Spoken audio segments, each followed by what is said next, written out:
Okay, I'm going to call the meeting to order, and it's Tuesday, March 3rd. This is on video as well as in person. I'm going to start off the land acknowledgement. We respectfully acknowledge that the Township of Havelock-Belmont-Methuen is located on the Treaty 20 Mississauga territory of the Mississauga and Chippewa Nations, collectively known as the Williams Treaties First Nations, which includes Curve Lake, Hiawatha, Alderville, Scugog Island, Rama, Beausoleil, and Georgina Island First Nations.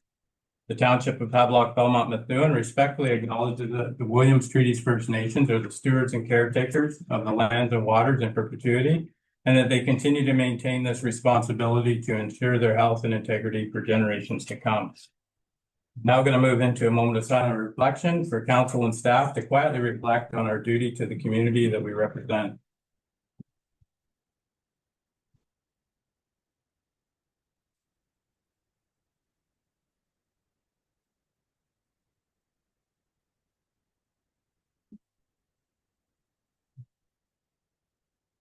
Okay, thank you. I'm going to ask everyone to make sure your cell phones are off or placed on vibrate so it doesn't disturb the meeting. And remind council of declaration if you care or interest, if it arises, you can declare it then. We have minutes here from the February 17th meeting. I'll look for a motion to receive them if all is in order. Moved by Deputy Mayor Webb, second by Councillor Doherty. All in favor? And that's carried. Okay, we're going to move right into delegations here, and we have one delegation here, and that's with the Campbellford Memorial Hospital redevelopment update. We have Barry Hayward here with the board's chair, and Jeff Hohenkirk, the CEO. So welcome.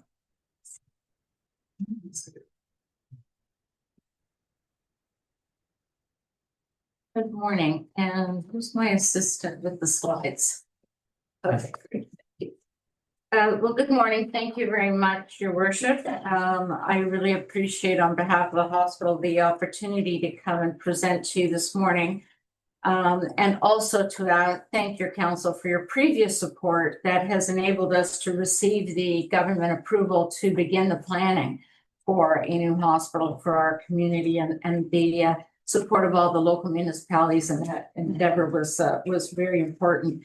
Not everyone here today is here, but also there's a few people with me from the Campbellford Memorial Hospital Foundation, from the hospital board, as well as our redevelopment committee that is working together in various aspects of trying to secure a new hospital for our community. So if we go to the first slide, why do we need a new hospital? And some of you, this might be really familiar to you if you've been at the hospital, but the hospital is 72 years old and needs significant repairs and lacks a lot of things that we would consider appropriate in a modern hospital today. Even things like our air cooling and handling and our plumbing are well out of date. But aside from the physical infrastructure, the hospital is often over capacity. We don't have sufficient beds. We also have modern isn't even the word for the rooms. Rooms are very small. People don't have their own private bathrooms. We don't have appropriate space for the elderly patients to do rehabilitation. If you've been to the emergency department, and I'll talk about that in a moment, you know that's a very small area, lacks a lot of privacy, and again, we make do, and I want to start by saying we continue to provide excellent care at the hospital and are fully accredited with excellent standing, but it is very difficult on a day-to-day basis to work within this facility. And in addition to that, accessibility, because of course we didn't have the standards 70 years ago that we have today for accessibility and people in wheelchairs or other mobility challenges.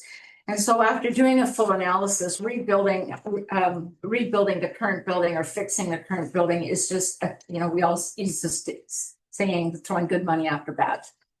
So where are we going? Next slide, please. So we had a very generous donation of land that we're in the process of securing now from a farm family, a gentleman named Jim Curl, who has come to some presentations. I don't think he's here today. And it's a piece of property that you've seen pretty close to the corner of County Road 30 and 35. You'll notice there's a new sign up there if you drive down to Campbellford. So it's 48 acres of land, and that this rendering drawing will show you sort of what we're thinking about, but will not represent the final look. We'll have a better idea of that later in the year. But this 48 acres of land will enable us to build a new hospital and to focus on the needs of the community and the space requirements we have. It's also called a campus of care because the idea is to bring together many of the health services that are in our area to provide more integrated care and kind of one-stop shopping, if you wish, and to just make things more accessible. So the second group that we're working right now is Omni Long-Term Care Homes, who currently operate Burnbrae Gardens, which some of your family members may have been in at one point. It also needs to be redeveloped, and we're looking to work with them to develop a long-term care home on the site of anywhere from 128 to 256 beds. And again, will accommodate the growing and aging population of our area. But in addition to that, we're also looking at the opportunity to build senior supportive housing because we know we have a lot of elderly people living in their own homes and with a lot of staircases, and we don't have a lot of apartments or options or reasonably priced options. So we're looking also at how do we meet some of the seniors' housing needs on the site and potentially some professional medical services. How long does this take? Everybody will say, well, we should have had our new hospital already. But we had to get a planning grant to plan, and even after that, it's a long process, and we envision about 6 to 8 years. So why is this really relevant, and why are we, other than appreciating your motion of support in the past, why is this project particularly relevant to your municipality? On this next slide, you'll see our geography, which you're well aware of because you're going to talk about train lines crossing it.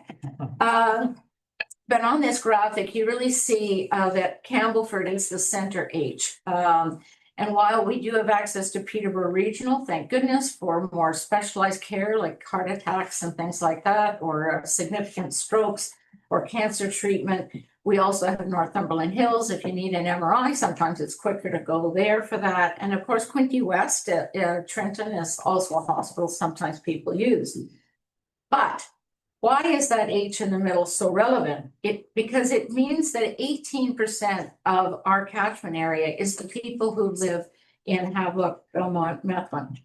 And so you're a key client group of our hospital, and patients are regularly at our hospital, and I'll just take a moment to tell you how many. So on this next slide, this actually helps you understand how important this hospital is to your community. There's about 5,000 people, according to Wikipedia, in the municipality, probably a little out of date. Okay, so last year, 24-25, 1,898 people, almost 1,900 people came to the emergency department at Campbellford Memorial. 1,898 isn't necessarily individual people, because some people go more than once because of need, but that is a lot of people. And what that means is that when the people in your community went to the hospital for emergency services, 66%, 67% of them came to Campbellford. They didn't actually go to Peterborough. So they either took themselves to Campbellford or they were taken to Campbellford by ambulance. So just alone in terms of emergency care, that is one of the most critical things that we provide for you. And on an inpatient basis, this next slide, again, now this is a difference, and this difference is rightly so, because I did mention Peterborough earlier that provides things like they deliver babies, they do cancer treatment, they do more significant surgeries. Certainly, if you've got heart procedures, you may be going to Peterborough. That said, 30% of people still were admitted to the hospital in Campbellford. So these are people who may have gone to the emergency room that then needed to be admitted to a bed. Perhaps they had had a bad fall. They might have had a stomach issue or something else. Sometimes they also come back to our hospital after they've been admitted into Peterborough, and they come back to recuperate at our hospital. So we're still providing a very significant role for Havelock-Belmont-Methuen on an inpatient basis, but I just want to help you understand the difference in terms of where people go for more significant issues. So with that, I'm going to turn this over to Jeff, and he'll talk a little bit more about how to plan for a new hospital. Thank you, Carrie, and good morning, and my worship and council. I'm going to talk to us a little about the process of what it takes actually to build a new hospital, and then we'll open up to some questions. So for a new hospital, currently CMH is working with consultants, HDR consultants, and what we're doing is conducting really a critical planning stage, is really to understand the extent of services that we require in our community, in our catchment area, that should be offered. We're not interested in just taking what we currently have and just duplicate it and say that we have a new hospital in this service community. It's really understanding our community needs today, tomorrow, and in the future. So the process really includes comprehensive consultation with many stakeholders, which includes patients, staff, regional healthcare partners, community members, local municipal governments, and our Indigenous communities. So this process is really to understand our current state, to actually help us inform our future state. So CMH also actually has developed a community engagement committee that will do in consultation, complementary to the consultants. Also the same thing in terms of getting us to understand exactly the type of services that we need in the future. The consultants will actually identify what the most pressing needs are today, but also for the next 30 years, so that to inform us for how we build. Factors that will include will be demographic trends, population health, emerging medical advancements, new models of care, and the hospital strategy and priorities that will play a significant role. And our goal really is to ensure that a new hospital delivers high quality care that meets the unique needs of our catchment area, and also that aligns with the broader provincial healthcare objectives, which includes access to primary care, specialty care, supporting adults with living with chronic diseases, and mental health and services. So it's very important that we really understand what we have, what we need, and what we need to build. Next slide, please. So the planning process for the capital process is actually 3 phases and 9 stages, and I won't go into detail.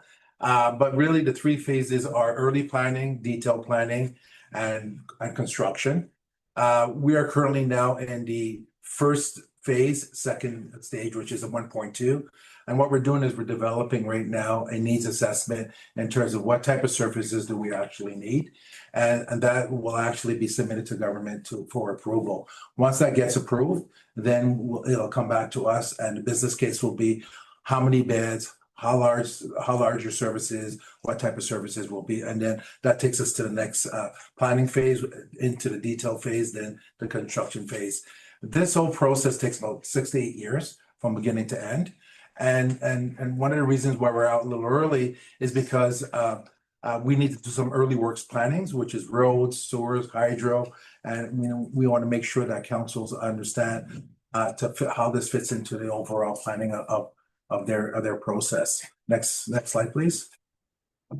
So building a new hospital of campus care benefits not just an advancement of healthcare, but really it's I would say a catalyst for economic investment in our community.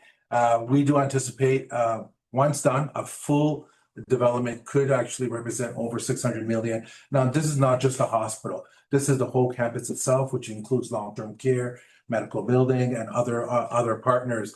But the investment over the next 10 years is significant in this region.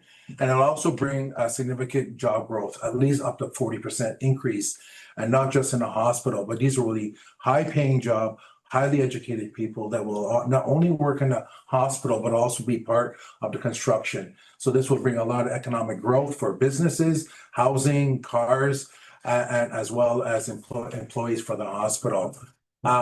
The other thing that we feel that is very important is primary care recruitment and retention. What we do believe right now, we do have a lot of locum physicians that actually come from Kingston, from Ottawa, from Toronto, come and work here, and they go back. What we do believe is when we build it, they will be trained here and they will want to remain here. And we do believe that we'll be able to recruit and retain our physicians as well as all our healthcare human resources.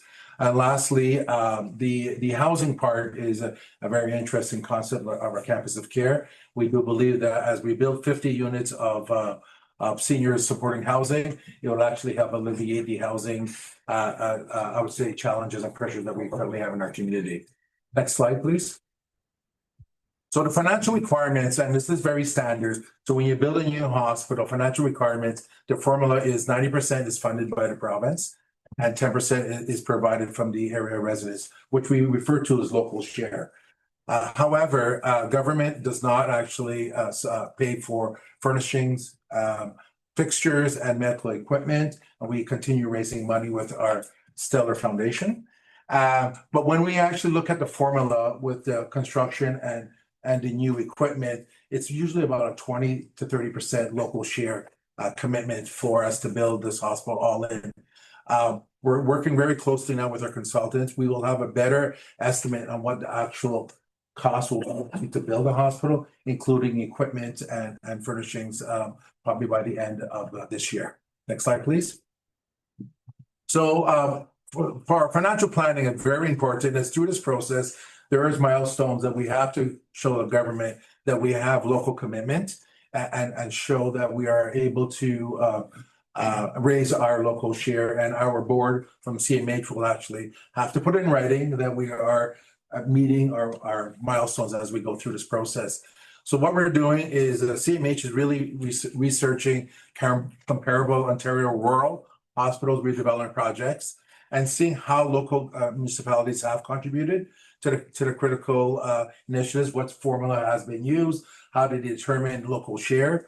And we're going to do more analysis on understanding the critical role that CMH plays for all municipalities in the catchment area, which includes utilization, as Carrie just showed, population size and growth and anticipation of future services demand. And this is important because we do believe the campus of care will provide wraparound services. It's not just a hospital. It'll actually provide all services that were required on the continuum. And I do believe that it will change the type of services and redesign the services that we need in our catchment area.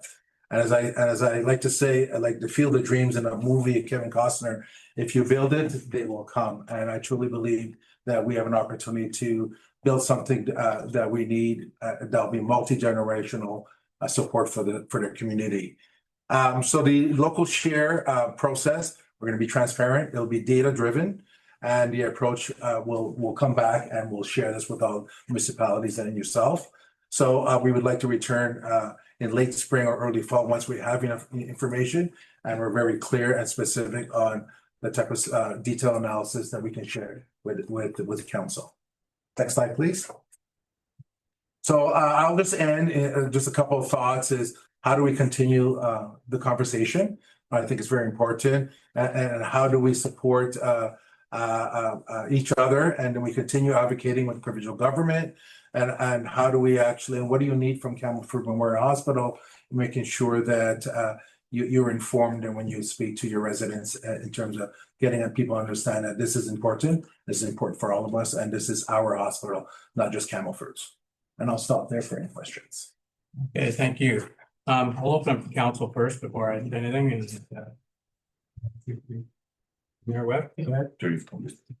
Thank you to both of you and all the members that have come with you today. You're providing a real need for this area, not just our community, but our surrounding communities. This is something that people in our area have talked about a new hospital in Campbellford since I was little. So thank you to all the work you're putting in. It's great to see. In terms of a question, not really a question, kind of more of an interest from our angle here. We're kind of looking at maybe possibly in the future setting up a medical center here in Havelock. With the new hospital, you referenced campus of care, kind of in terms of setting that up. Is that something that maybe if we had a medical center here, like we've talked about possibly things like blood testing clinics, dialysis, diagnostic testing, things that could be set up off-site? That's something that possibly in the future, we could find synergies between the new hospital and HPM. Yeah, absolutely. So a campus of care is, and we want to make sure that people understand it's more than just a hospital. We call it wraparound services, and we do have plans on understanding what a medical building would look like, what outpatient services we require, which includes outpatient diagnostics, maybe outpatient day surgery, outpatient lab. So absolutely, we have an opportunity to actually have synergies together and serve the community for what it needs. Absolutely. Great. Thank you very much. That'd be great to hear that when we return, whether you said it was late spring or in the fall. That'd be great if we could have a discussion about that. Thank you very much. Okay, any other council comments or questions? Yeah, so we've always supported each other. Havelock-Belmont-Methuen, you supported us when we were looking at the long-term care. You had supporting letters and things like that to help us along. And if there's anything like that we can do for you, we've always said this is our hospital more than Peterborough. That's where we go first. Chances are. So for the future, yeah, I look forward to you coming back. It's kind of like the deputy mayor said with this medical center that we're looking at. We will need some people to help us with that. And there would be great opportunity. We used to work with the Trent Hills Family Health team, and the doctors used to come over here to our old medical center. If we could redo something like that, that would be great for our residents. So it's one of those things, if we work together, good things will happen. And I think moving forward, that's what we need to do, is keep us in the loop. And as you move forward, and hopefully there's something we can do to make it happen, because it's needed so bad. So thank you very much for coming out today, and all your board members too. Thank you. So thank you. Okay. So motion to receive the delegation by Councillor Clements, second by Councillor Doherty, all in favor, and that carries.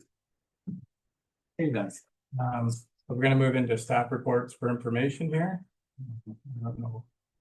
Board wants to move out, but I can leave a minute for the noise. But anyways, thank you. Okay. All right then. So Lionel, One Investments update. All over. Yeah. The hospital called. Do you have anything to add to that report at all? It is for information. Add to the report, but I'm happy to answer any questions. Okay, so if there's any questions with regards to that. And the second one here is the also local planning roundtable meeting that you attended. Any questions around that? Do you want to move the report up? Well, I was just gonna say, do you want me to make, I have comments to make on this topic. I know it's coming back up, I believe in correspondence, but I can deal with it now. Yeah, it's in other business. Let's do it now. Now, Is that okay with council? Sure. Okay. All right then. So, yeah, so want to speak to the Alto? yeah, so just quickly, some comments about the Alto situation that's been arising in our community as well as a number of other communities. Over the past month, I, along with other members of council, have been contacted by numerous residents about the status of the proposed high-speed rail system and how it might affect our community. A wide range of concerns have been raised about the project, and as a council, we would like to assure the public that we're following this issue very closely and are seeking answers to many of the same questions you are. Two of the most common questions being raised are A, why the lack of rural consultation on this project? And B, why is the high-speed rail now and not high-speed frequency rail as it was originally proposed? As of today, only one public consultation meeting has been held in our area, and that was last Thursday, February 26th, in the city of Peterborough. Another meeting is planned for this Thursday, March 5th in Madoc. We are unaware of any further planned public consultations in our area before the fall 2026 deadline for establishing a final route as stated by Alto. This is deeply troubling given the large number of questions that remain unanswered. I believe the council need to contact Alto and request another public meeting in our community or a nearby community. This would give our residents the opportunity to acquire more information about the project and the ability to ask any questions or express any concerns that they have moving forward. The other question being raised by many is why is this project now high-speed rail and not high-frequency rail? This question has been brought forward to Alto numerous times by this council, including at the December 2nd, 2025 council meeting. Some will remember that when talk about the rail returning to the area surfaced over 10 years ago now, the plans being considered all centered around high-frequency rail, which seemed to be looked upon favorably by most rural communities in the area at the time. Now, somewhere in the past 5 years, and for reasons that are still unclear, the high-frequency rail has morphed into high-speed rail. We believe that there was a consensus for high-frequency rail. People in our area could see how it could benefit our community and help grow our communities. With high-speed rail, we believe the benefits it would bring to our rural communities are minimal and far outnumbered by the negatives. Unfortunately, the high-speed rail seems like another project designed by the federal government to benefit those in the big cities at the cost of those in rural areas. To the public, we want to assure you that the council is actively engaged with Alto over this issue and will do everything possible to stand up for what is best for our community and our residents. We will do our very best to keep you informed about any new information that arises. Anyone looking for information about this project, the Alto project, can link to it through our website. And any residents with questions or concerns, we would encourage you to contact MP Emma Harrison or contact Alto through their website. That's it for my comments. And when the discussion is ended, I have a couple of motions I'd like to make moving forward. All right, then, yeah, so we have attended the consultation last week, and there is one on Thursday. There's one in Sterling at the end of the month. There's nothing here. And I did ask them last week why we don't have one here, for our residents to have an easier time to get to it. They said the answer was quick and obviously not thought about, because they said it's only going where the stations are. Well, I don't think there's a station. I haven't heard of one in Sterling, and I haven't heard of one in Madoc.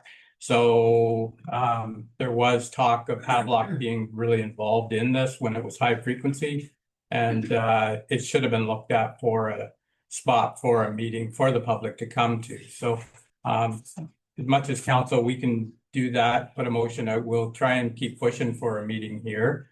But you need to do your part too, and email the group and tell them what you're looking for and be heard. That's all. That's the best thing for something like this, is to be heard. And I've been involved with this since it was Shining Waters, and Dean Del Mastro brought it forward for high frequency. I was with the county and sitting on a committee there, and it was really interesting and it was really good. There was lots of chatter about good things. This is a railway town, and to have, as much as it might not have been a lot of ridership in Havelock, it would have benefited Covia or our mine to the north. They need better railway tracks. So there's a lot of good things about high frequency, and it's off the table right now. Maybe it'll stay off the table, but I have voiced my opinion that that's what they should have stayed with, is high frequency, not high speed. It's just a whole different animal that's requires a lot of work. And I really think there's possibilities of the other, like come back to what you were talking about in the first place, that'll benefit more people with transportation. Rural areas need transportation. My opinion of this thing, and I always simplify things too much, but I said, why don't they run it right down the center of 401? Divide the lanes, run it down the center of the 401 to Toronto, and keep it away from here. It's there's too many things here that it's going to affect. The other one will affect us too. If anybody remembers when the railway went through here before, there was some problems, but at least you can cross those tracks. There is opportunities to still live, where this thing here is going to change a lot of things. So do your part. We're doing our part. And I think if anybody else has anything to say, go ahead. And if not, we'll, okay, go ahead, and then we'll come back. Through you, Mayor Martin, I'm Councillor Clement. I will be attending Thursday's meeting in Madoc, and I will do a report on it also, so I attended, so. Okay. Anything else from Well, council? I guess I can say something else. Here, go ahead. Through you, Mayor Martin. I appreciate all the emails that I received regarding the Alto. On my understanding of it, the actual map or the way it's gonna go, it hasn't been decided yet. So until that's done and the government says this is what we're gonna do, I think everybody just needs to calm down a wee bit. Just a wee bit. it is a big thing and I'm not a fan of it as well. But I will take your concerns, on to Alto and who knows if it, will do anything, but I will try. But thank you. That's the other thing. This is a federal project. It's so far away from us, like there's another layer of government between us, and it doesn't look like the province is doing anything yet. And that's another option, is to let the province know that this is going to affect your livelihood too. So any other comments? Okay, and Deputy Mayor Webb, you have the most. Yeah, so with that, thank you very much through you, Mr. Mayor. First motion would be to contact Alto to request a meeting in our community or a nearby community to provide more information about this project and to be able to answer questions and concerns. Okay, we're moving that. Yep. Okay, Councillor Doherty seconding that. Any questions, comments? All in favor? And that's carried. And then second motion would be being that this is a federal project. The council contact our MP, Emma Harrison, to see if she can provide any additional information about this proposal in terms of possibly why it has changed from high frequency rail to high speed rail, or is able to provide answers to any of the questions that have been raised and see if she can offer any assistance in achieving another public meeting for our residents. Okay. So that's second by Jerry. All in favor? Then that's carried. All right then. So yeah, it's just for the group here. We are working on this and we're with you. It's a process that they've created that we're trying to keep up with. And I really encourage you guys to keep up with it too. And do your part, we'll do our part, and let's see where it ends up. But yeah, so with that, I'm going to move on to the rest of the agenda. So we have staff reports here for follow-up action. Motion to reports moved by Cassie, second by Bev. All in favor? And that's everything. Thanks. And give it a second to let people get back.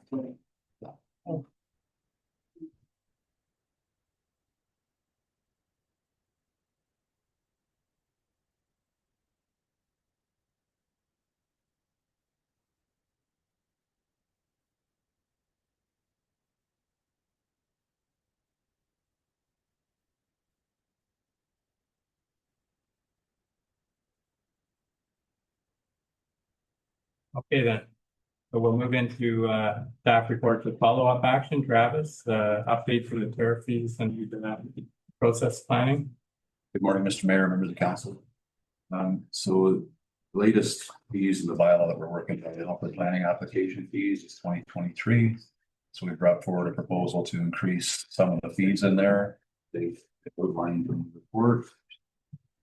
And the fees are shown as either a bond with non-refundable or deposits. We've also done a cost comparison with other municipalities shown in the graph of the chart. Show where we sit compared to the other municipalities within the county. Okay, any questions for Travis? Okay, so there is a recommendation there with motion to approve. Move. Okay. Move the recommendation by Jerry, seconder.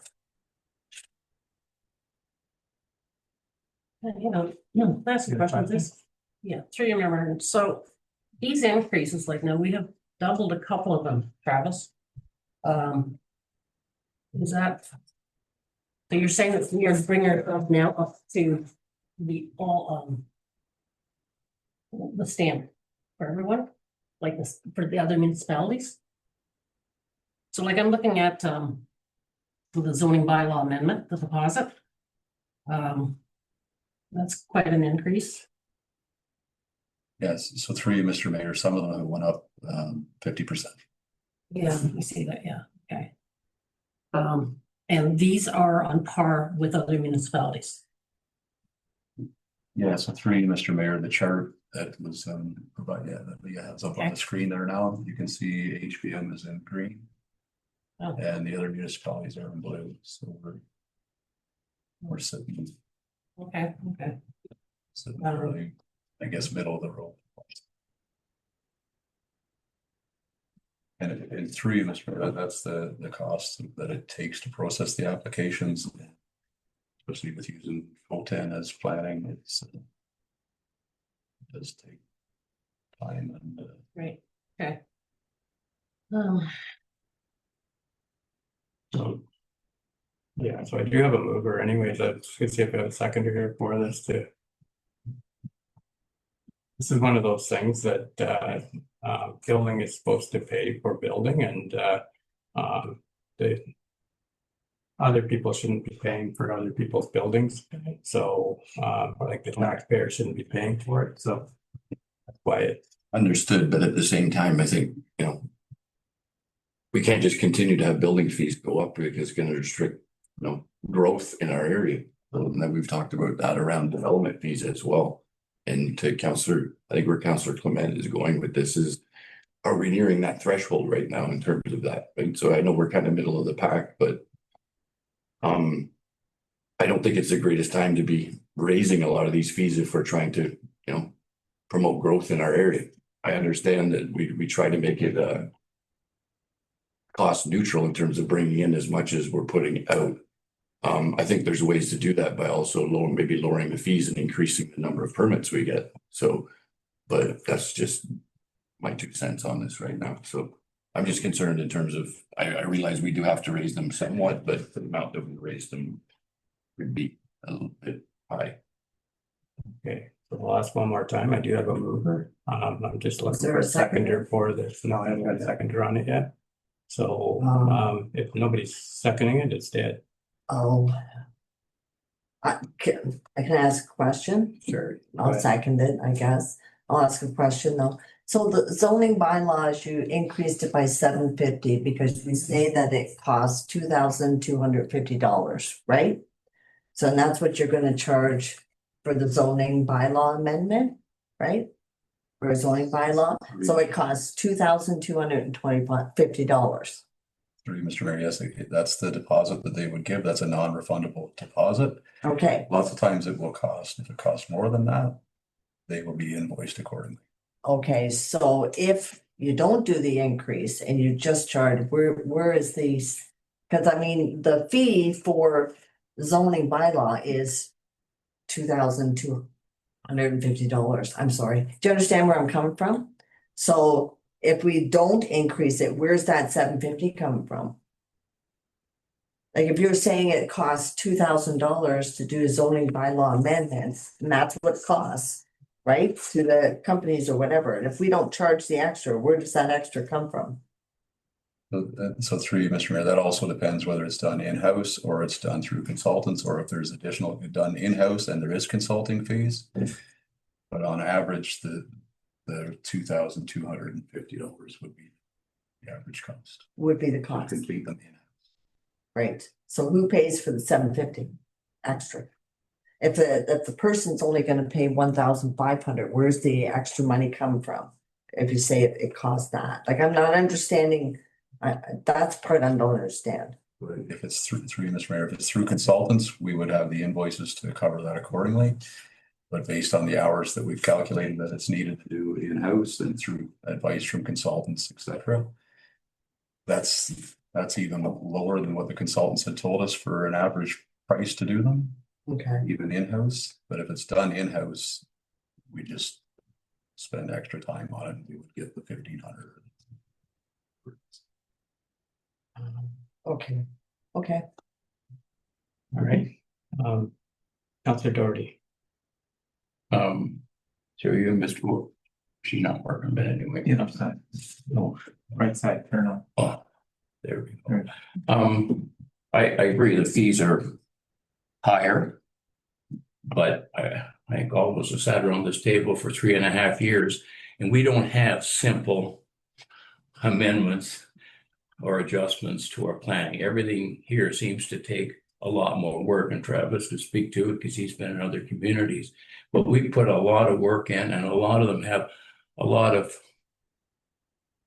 things to correct and do. So I just looked at the amount of work was in, but it's a council decision. Okay. All right.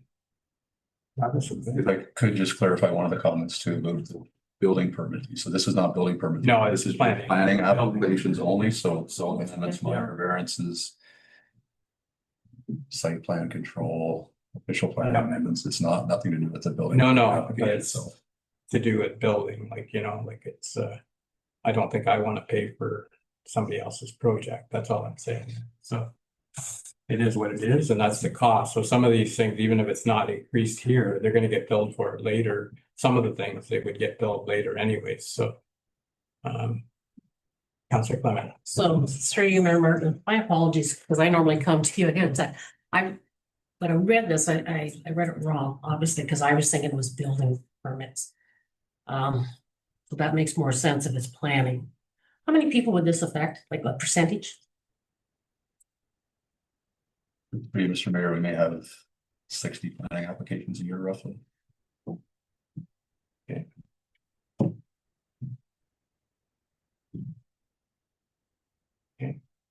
Any other questions? We do have a mover and a seconder for this. Good? Yes. All right then, so we have a mover and a seconder that we approve these. I'm gonna call the question, all in favor? Yeah. And that's carried. My apologies, I need to tell you every so Okay, Thank you. thank you, Travis. All right, that's that great bylaw. Final. So we have a recommendation here. With the net tax machine for 2026. Matter, they're no good anyway, you can't hear So, okay. We have a recommendation before us here with council thoughts. So I'd like to move the motion, just with a comment, that received information that in the rail, I think last month it was printed that the tax rate was 4.2%. Which I don't believe at that time when it came out, we actually passed it as we're doing today. So if maybe we can send a letter off to the rail to get a correction in terms of the 3.9 tax rate, because I believe, as I said in the March issue, no, I'm not looking at you. The thing in the March issue of the rail, it states that if it's at 4.2, but council has set it at 3.9, so we could contact them. We actually talked about that at the time because you wanted to separate the two and get the number out. I said, there's only one number they're going to remember, and that's the first one we talk about, which was 4.2, rather than waiting for the complete budget. So I agreed we should amend it, but yes. Okay. All right, then. So, so the motion would be. through you, Mayor Martin, I think that may have just been a timing issue with the rail based on discussions of council, so they'll receive the updated information. So do I need a motion for that part of it, or just a motion, no recommendation here? So we have the recommendation here. Art, Jared, all in favor? And that's good. All right, voting methods for the municipal election. So it's similar to the last election. They're the same. We just need a bylaw to confirm. Okay. By Councillor Clement. Second by Councillor Doherty. All in favor? And that's carried. Okay, next item is the Integrity Commissioner. And the new ones. The agreement, so. By Councillor Clement. Second by Councillor Doherty, all in favor? That's carried. All right, next, correspondence action items, so, we have, couple of things here, one from, Natalie Eber with, regards to a letter that came in early, and there's been another one since then, so, I think we discussed it earlier and how we're gonna deal with that, and I think we received this will be on file and keep referring to it with along with the rest of the letters that came in late last night. So so motion to receive this would be it. Can I make a comment, please? So through you, Mayor Martin, I will, when I go to the meeting on Thursday night, I will take all these comments and letters with me just for reference, and I'll have them with me, okay? All right then, And the next item here for action items is Campbell Memorial Bag Days, something they do every year for raising funds. Did we get a motion to receive that? Oh, maybe. Okay, motion to receive it. Counselor Doherty and Counselor Flagler, all in favor? Okay, so the Caliber Memorial Hospital Tag Days, so we have a group here, they come every year, so motion to approve. Moved by Deputy Mayor Webb, second by Counselor Doherty, all in favor, carried. And the next is the Victorian Order of Nurses Canada VON week, and they're declaring May 17th to 23rd. They want us to declare May 17th to 23rd VON week, so I think that's a good thing. Moved by Counselor Clements, second by Deputy Mayor Webb, all in favor, and that's carried. All right, so correspondence information, I don't have anything here. So we'll move right into committee liaison report. And Lonnie, did you have anything from county that Just quickly on county and just to refresh everybody's memories, we've got the county awards coming up, I believe in May or early June. So, and they're still looking for nominations. They were supposed to be in, I believe, by yesterday, but I think they're gonna extend it another week. or today? Today, is it? I'm not sure. Hey, anyways, if anybody's got any suggestions in terms of award nominees for HPM, please get them in. Yeah, maybe to Mayor's point, by the end of the day, if not in the next couple days, because the committee will be reviewing it, I believe, sometime next week. So.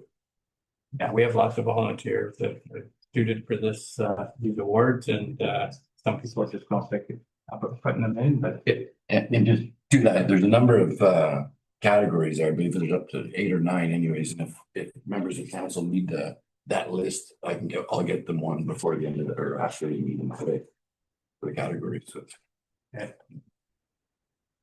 All right then, so liaison report. We had a report here from Counselor Doherty with regards to the community policing minutes. Any questions on that?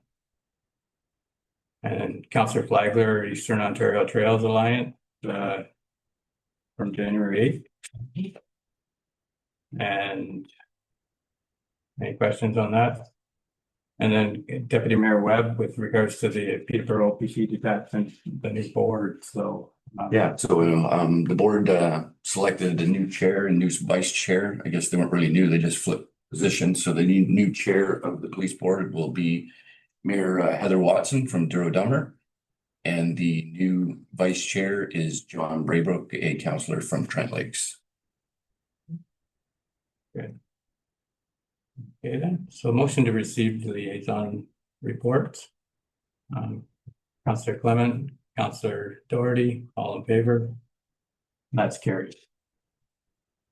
Okay, we don't have any written notice of motion here. Is there any oral notice of motion coming forward today? Being none, we'll move into other business. And we dealt with the one item on here with regards to the deputy mayor's other business. Do you have anything, you don't have any more to add to that? And the other was Cameron Spalding, and we have had some conversation. Bob's had conversation with Cameron, and he's actually at the school today. The kids got a real hectic schedule, as you can imagine. So we are going to set something up when he's going away this week for more competitions in Europe. So when he comes back, he said he'll probably be back before the May long weekend. So hopefully we can, put our heads together, get something set up, and give them the proper readings that we should. I think Deputy Mayor said it at the county, and I agree. It's the first time in CBC Sports I've heard Havelock on the TV. So great. So, anyways, we'll set something up when he gets back and recognize him for including us in his adventures. So that's all I had for that. And so, and we dealt with the other, so you don't need a motion to receive. Receive the other business report. Okay. Moved by Deputy Mayor Webb, second by Councillor Clement. All in favor? Carried. All right then, bylaws, we have 3 bylaws here. Bylaw 2026 to establish tariffs and fees. Bylaw 2026-17, bylaw to adopt a 2026 establish and adopt tax rates. And bylaw 2026-018, bylaw to authorize the use of the vote counting equipment. So, motion to approve those bylaws. Moved by Deputy Mayor Webb, second by Councillor Doherty. All in favor? That's carried. All right, we do have a closed session held under section 239(2)(e) for litigation or potential litigation, including matters before administrative tribunals affecting the municipality or local board. So a motion to go into closed and we'll take a break. So, all right. So by Hart, seconded by Cassie, all in favor, carried. Okay, so we're back in open. And we don't have any motions to come out of close. So for today, I just need a motion for the confirming bylaw. Moved by Kathy, Sorry. second by Hart. All in favor? It's carried. Sorry. I need a motion to adjourn. Hart, Somebody, Well, no, I'm just sorry, we just said we're gonna wait and pass the motion and open for that, and I guess we aren't doing it. not that, no, the next meeting, there'll be a report. Oh, okay. We should be able this done by fall, I guess. Okay, so, yeah, moved and seconded, or do you have a seconder? Yeah, I said. Okay, all in favor? Unless anybody